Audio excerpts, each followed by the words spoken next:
وادی کیلاش کا پہلا گیٹ وے عیون کے بڑاوش کے علاقے میں مقامی شخص نے ہمت اور محنت کا نیا ریکارڈ قائم کیا۔ ضیاء الرحمان نامی ایک ریٹائر فوجی نے 4 سال مسلسل محنت کرتے ہوئے بڑاوش میں ایک بنجر پہاڑ کو جنگل میں بدل دیا۔ کئی ایکڑ پر محیط اس پہاڑ میں اب 600 سے زیادہ پھولوں، پلوں اور جنگلی پودے بھی لگائے گئے ہیں۔ اب یہ پہاڑ ایک لقدق ریگستان کی طرح نہیں، بلکہ یہاں ہر طرف سرسبز اور پلدار درخت کے ساتھ ساتھ مختلف پول نظر آتے ہیں۔ اس جگہ کا نام عیون ویو پوائنٹ اس لیے رکھا گیا کہ یہاں سے پوری عیون وادی کا نظارہ کی جا سکتی ہے۔ یہ ایک بہترین سیاحتی مقام بھی ہے۔ یہاں 50 گرانے آباد ہے مگر ان کے لیے راستہ نہیں ہے۔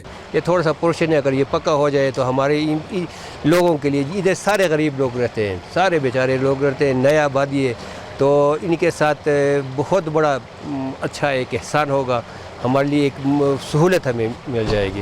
جیسے آپ نے کہا کہ اوپر آپ نے دیکھ لیے عیون ویو پوائنٹ زبردست قسم کے ایریا ہے، اس سب سے لوگ آئیں گے، ٹورزم آئیں گے، لوگوں کو آسانی ہوگی۔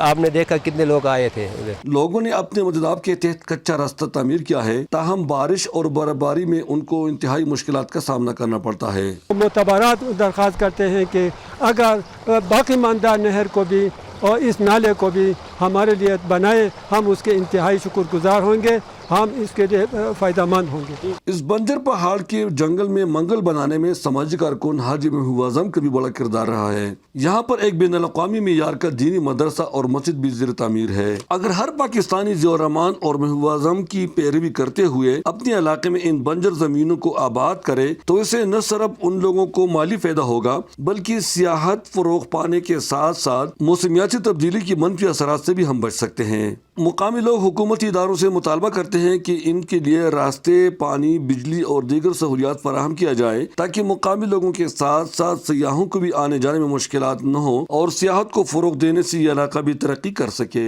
ضیاء الرحمان نامی شخص نے ہمت کرتے ہوئے ایک نیا ریکارڈ قائم کیا۔ اس نے 4 سال مسلسل محنت کرتے ہوئے ایک بنجر پہاڑ کو جنگل میں بدل دیا۔ اگر ہم میں سے ہر پاکستانی اتنا محنت کرے تو نہ صرف یہ بنجر علاقے جنگل میں بدل جائیں گے بلکہ یہ ٹورزم سپاٹ ہوں گے اور کسی حد تک ہمارے ملک میں جنگلات کی کمی پر قابو پایا جا سکے گا۔ احمد ازغل مطارقی، APP نیوز، چترال۔